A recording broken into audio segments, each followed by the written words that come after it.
Okay, so my name's Jamie Price. I'm a triathlete, aspiring triathlete. Watching 2012 was a massive inspiration because you saw the Brownlees race and they were just next level, you know? Like it's the kind of, you never get a feeling like the Olympics, you know? There's nothing that's so embedded in like culture and history as the Olympics. And then, you know, triathlon is quite mentally tough and I don't know, it takes a bit of a weirdo to do it, you know? So I worked really hard for 1 year and just training, not racing at all. And then I went and raced the Bahrain Nationals and ended up winning.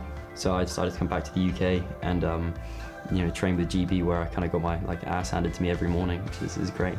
But I'd say I'm always quite externally motivated. Like a lot of people will just they will just know that they have to be at training, whereas I know that the other people in the squad are there, and I know that they're getting better and I won't be if I'm not there. So that it definitely plays on my mind. But motivation is definitely something I sometimes struggle with because, you know, I will occasionally miss sessions and you know, as everybody does, like, it won't make or break you, but it's all about majority. Alright, hard work will always outbeat talent. Like talent's overrated. I don't know, I'd always say it's not a thing. You know, it's never about, well, as Rocky says, it's never about how hard you get hit, it's about how hard you get hit and keep going kind of thing. Like, you know, you're gonna get hit every session. And yeah, I think my first year at university wasn't sort of the best training wise because it just broke me. I wasn't as dedicated as the other athletes. They were pushing out sort of 20-hour training weeks. I was pushing out like 6 or 7 if I was lucky. The lack of sort of like kind of put out the fire a little bit because you go to training and everybody was just next level. Yeah, they were like the best, you know. It broke me, to be honest. As in, I almost stopped. You know, I was almost kicked off the squad a few times. But then I did go back to the Bahrain and race, and then I really didn't race well. And I realized that, like, wow, I've, you know, lost everything kind of thing. And then it's okay, you know, it's either like make or break at this point. So, you know, you like ditch all the distractions and then just purely focus on actually trying to make it. Because if you can make it with these guys here, you can kind of make it anywhere.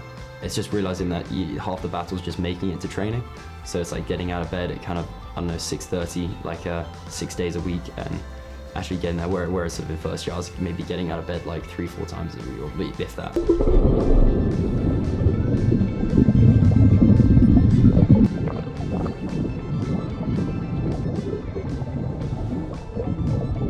My long-term goals would always be to sort of get to the Olympics. I think that's what everybody who gets into sports wants to try and do. Definitely, if along the way other people can see you doing what you do and they take something positive from that, that's insane.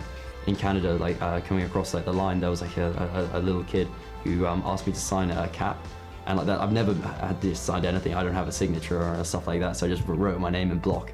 But like even just that was just insane because you saw like the little fire like light behind their eyes, and that's just something else, you know.